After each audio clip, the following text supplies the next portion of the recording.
Hey there, it's been a while. Probably a year, I couldn't tell you. Truth be told, making YouTube videos is a creative outlet for me, which naturally will mean the river runs dry when I'm not feeling creative.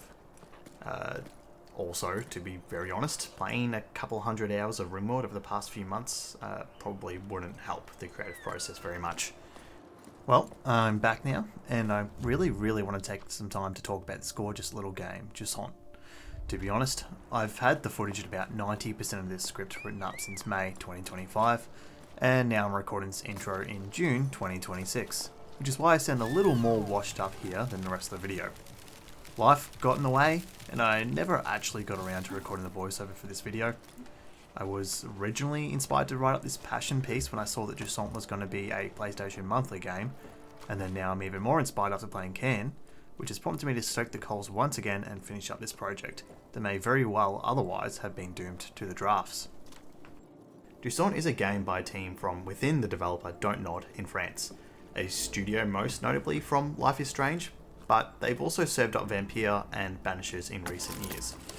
It's a puzzle action platforming game and is described by the developers themselves as a meditative experience, which I wholeheartedly agree with. It came out in 2023 and I've had half an eye on it for a while, and as I wrapped Sifu and Shadow of War earlier before recording this footage, figured it would be the best time to pivot to something a little bit more cozy. The core mechanic of the game is its climbing system, obviously, which is essentially just reaching out with the analog sticks and grabbing onto whatever gives purchase using the triggers. Nothing extraordinary, and that's probably by design. You throw in a stamina meter, a piton system that acts almost like a soft checkpoint, and then a couple of gimmicks for each chapter, and you've got yourself the makings of a game. In truth, the real drive of the game comes from what you are actually climbing. A large, mysterious tower of stone with what seems to be decades of history and stories riddled throughout. Surrounded by desert on all sides, the narrative is driven by the need to get higher, to take your little companion to the peak of the tower itself. Sprinkled throughout the world are letters from ages long gone, people writing to their loved ones, to their friends, and leaving a testament of their own adventure for the player to read. You'll piece together what the story is quite readily, so it's no spoiler to basically say that the whole gist of this world is that the water dried up in the tower, and everyone had to leave to the Great Plains beyond in order to continue to survive. These letters essentially tell the sad, slow story of the collapse of this society, as the depletion of the water reserves drew ever nearer and closer. I've tried to keep the footage in the background relatively spoiler-free. There are no spoken words in this game, and it's all conveyed through environmental storytelling. So without the context of what's going on, you won't really be spoiled by the footage. Regardless, I've not included any footage the last couple of chapters, as visually they have provided some of the best and most striking moments that I urge you to go see for yourself. So now I've got to talk about why I'm so enamored with this game. Let's start with the music. The music of this game has been crafted to perfectly align with the vision and intentions of the game itself. It does not dominate your mind, it only provides another layer as you enter that trance state that I mentioned before. It does manage itself well in that when a certain peak is reached, it hits the highs you want to feel for that moment. Just check out this quick segment of an upbeat piano sitting alongside the march of these little beetle friends.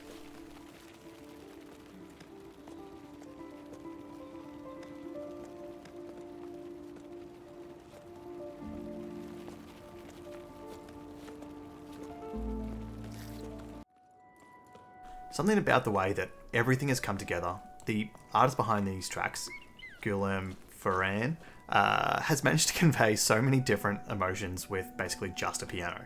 Massive thumbs up for the OST, and I've been listening to this soundtrack as I've been working since playing this game. I've bought the OST as well to support the artists and developers, and you'll hear it throughout this video. I'll put my hands up and I'll admit that I may not have given the game the respect it deserves when it comes to its mechanics. They are admittedly simple and on the easier side, but that's exactly the point. I found myself entering a flow state, a meditative trance, as I clambered my way through the rocky outcroppings, sometimes successfully, sometimes not so much, but I always had a plan of attack. There was something so satisfying about surveying the area, looking at the challenge in front of me, and informing myself on how I intend to tackle that segment of the climb. I think this is why the game felt like it just soared by. Like I was constantly pulled in by its gravity, drawn to the next route, the next secret, the next vista, and importantly, the next moment that the game gave me to breathe, to reflect, and to gather my thoughts about what I've just experienced. The puzzle element of the climb and the very intentional removal of friction from the actual process itself you might see in other climbing games made this a readily digestible experience and let the true strong points of the environments and the world design to shine. It was always so satisfying untangling the process of the climb as I planned my moves through. I honestly wish I could have a DLC of just more climbs in this exact same system, because it was just so satisfying. There's something in this game that just has that special sauce. Those that have played it will know what I mean, but the way that information and the environment is conveyed, it just has it, whatever it may be. It has that feeling in Armored Core when the lasers fight into the worm, or in Sable when you first come across the Lightning Plateau, or Elden Ring as you watch the Erd Tree burn. Moments not about the boss or the combat, but moments to make you feel something. Visual design that is striking, that pierces through the eyes and the brain and into the heart and the soul. The sense of scale as you climb and fall and slowly edge yourself along a drop thousands of feet down. It's never lost on you, but every now and then the game will take a moment and frame something to give you a moment of respite and realization. This world is massive and we are only scratching the surface, but at all times the pursuit of increasing our altitude urges us onwards. The feeling of gratification as you look down to where you've come from is something that pulls the same strings as returning to Viridian City to take on the Elite Four, or returning to the Asylum in Dark Souls. And the feeling of chipping away at a task that seems insurmountable, not just seeing, but feeling your progress and your mastery, now that's a special feeling.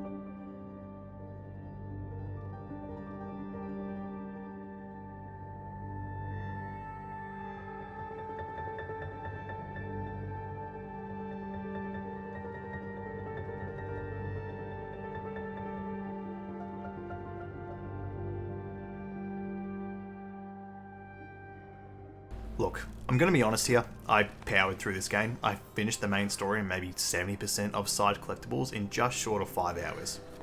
It's not a hard game by any means, and my stamina bar never even reached the red portion until the very final climb of the entire game. A little more challenge would not have been the worst thing in the world. It did tend to feel as if I had the guardrails up as I was playing, but maybe that's an intentional decision to ensure the player does not encounter too much friction as opposed to the streamer bait climbing games you may be more familiar with. Another issue that I had with the game was that, ironically, the other forms of movement that weren't anything to do with climbing is where it definitely struggled.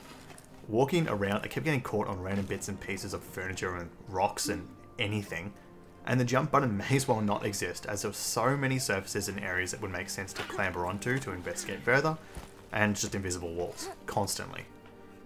My last little nitpick was that I wish I could replay the shells. You'll know what I mean when you play the game. Artistically, I understand, but you could at least give it to me in the main menu to feel those experiences once again.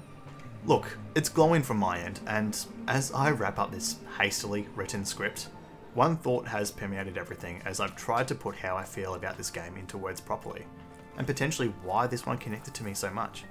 This is a game about the world and weather working against you, and feeling helpless and like you're flailing, waiting for a slow demise.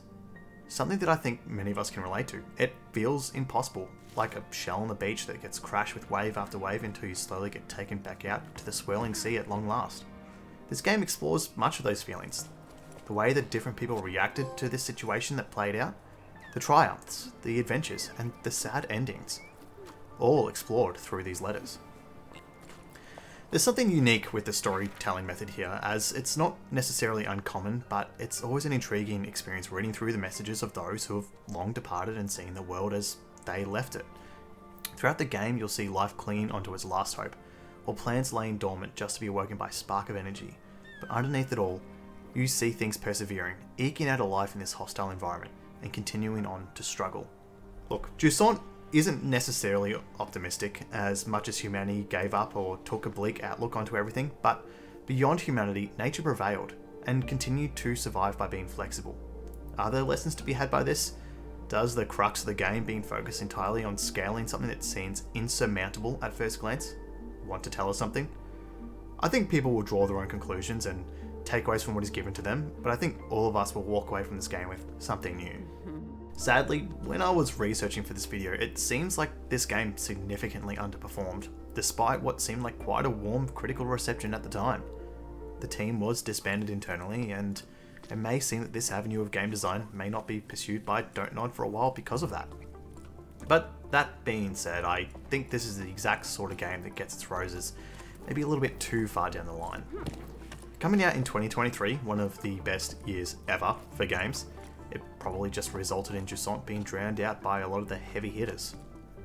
Naturally, I am one of those people that picked it up a while ago and only played it on a whim recently, after hearing a couple of years worth of whispers and recommendations.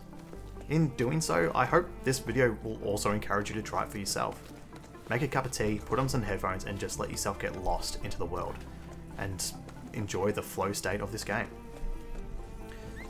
Thank you for making it to the end of this video, and I hope you've either loved Jusant as much as I did, or are now inspired to go and play it for yourself. In saying that, I really aim to produce content on this channel that casts this media in a positive lens where possible, providing light reviews, but more so using this as an avenue to share the things that I love and scream them from the mountaintops. This is an art form, after all, and a unique one in that to really make the most of it, you need to immerse yourself into every aspect of a game. Going forwards, I hope to explore the same topics, whether it's a video essay about a single game that has caught my eye, or games in general, as that will ensure that I remain creatively inspired as best that I can. If you have any suggestions or for games or topics that you would like me to cover, please let me know in the comments below. And, of course, it's my duty as a half-rate gaming YouTuber to tell you to subscribe whilst you're down there, if you'd be so kind. In closing, I hope you all have a wonderful day, and continue to enjoy this art form to its fullest, wherever you may choose to engage with the medium. Thanks for watching.